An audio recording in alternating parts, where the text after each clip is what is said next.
Президент Садыр Жапаровдун басма сөз катчысы Эрбол Султанбаев Кыргызстанда жогорку даражалуу чиновниктер менен байланышы бар экенин айтып, инвесторлордон опузалап көп суммада акча талап кылган шектүү кармалганын билдирди. Бул тууралуу ал Фейсбуктагы баракчасына жазып, бул маалымат президентке жетип, шектүү камакка алынганын жана тергөө иштери жүрүп жатканын кошумчалады. Президент Садыр Жапаров дагы бир жолу Кыргызстанда кол тийбестери жок экендигин эскертет. Өлкөдө кимде-ким инвесторлорду жогорку даражалуу байланыштары менен коркутуп, үркүтүп, алардын ишмердүүлүгүн жолтоо болсо, инвесторлорду жеке кызыкчылыгына пайдаланып, алардан мыйзамсыз акча каражатын талап кылса, дароо камалат деп айтылат билдирүүдө. Ошондой эле мамлекет башчы УКМК Ички иштер министрлиги жана башка жеке булактарынан ыкча маалыматтарды дайыма алып турат. Учурда өлкө башчысында дагы кимдер жогорку байланыштарына жамынып, инвесторлорду коркутуу, акча талап кылуу менен алектенип жаткандыгы тууралуу маалыматтар бар. Арам ойлорун ишке ашырам дегендер үчүн абактарда орундар жетиштүү, деди президенттин басма сөз катчысы Эрбол Султанбаев.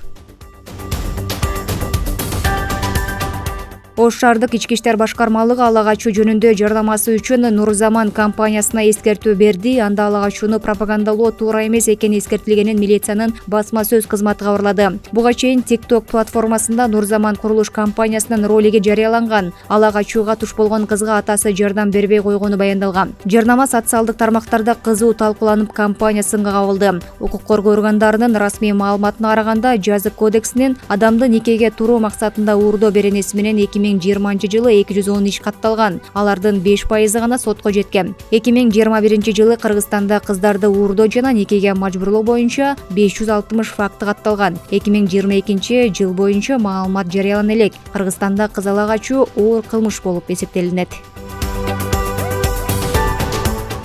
Ханчжоу шаарына жумуш сапары менен барган министрлер кабинетинин төрагасынын орун басары Эдил Байсалов Азия оюндарынын алкагында Түштүк Кореянын премьер-министри Хан Дуксу менен эки тараптуу жолугушуу өткөрдү. Сүйлөшүүлөрдүн жүрүшүндө тараптар өлкөлөр ортосундагы эки тараптуу мамилелердин учурда кабалын, анын ичинде жакында эле эки өлкөнүн мамлекет башчыларынын Нью-Йоркто өткөн жолугушуусунун жыйынтыгы боюнча жетишилген макулдашууларды ишке ашырууну кароону талкуулашты. Сүйлөшүүлөрдүн жыйынтыгында мамлекеттер аралык байланыштарды жана эки тарапты кызыктырган чөйлөрдө эки тараптуу байланыштарды кеңейтүүнүн кийинки кадамдары белгиленди. Бишкектин Дордой конушунда 140 орунду бала бакча курулууда. Муниципалитеттен билдиришкендей, мектепке чейинки билим берүү мекемесинин курулушунун жүрүшү менен Свердлов районунун башчысы Максатбек Саргазаков таанышты. Учурда объект курчап турган аймакты ички жасалгалоонун жана көрктөндүрүүнүн акыркы стадиясында турат. Инспекциянын жыйынтыгында район башчысы подряддык уюм менен капиталдык курулуш башкармалыгынын аныкталган кемчиликтерди оңдоо жана иштерди белгиленген мөөнөттө бүтүрүү милдетин койду. Белгиленгендей, бала бакчада окуу класстары, оюн бөлмөлөрү, оюн жана спорт аянтчалары, маданий жана чыгармачылык иш-чаралар үчүн бөлмөлөр, эс алуу жана тамактануу зоналары каралган.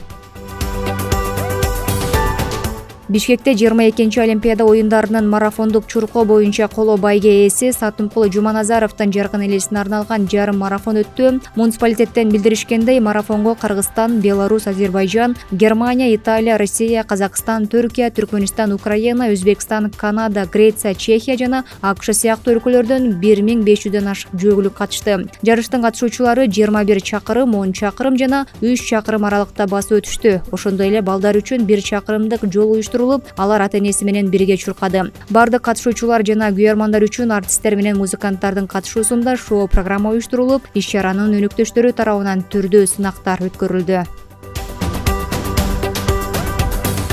Перс булуңундагы өлкөлөрдөн жана Европадан келген 150 блогерден Кыргызстанга болгон маалыматтык жана фактыларды изилдөө сапар аяктады. Бул тууралуу туризм департаменти билдирди. Сапардын жүрүшүндө блогерлер Кыргызстанга биринчи жолу баргандагы таасирлери менен бөлүшүп, өлкөнүн кооздугуна суктанышып, дагы бир жолу келүүнү пландап жатканын айтышты. Эскерте кетсек, Кыргызстанда туризмди жайылтуу максатында масштабдуу маалыматтык кампания өткөрүлдү. Бул кампаниянын алкагында Бишкекке Бириккен Араб Эмираттардан 150 блогерден турган делегация келген.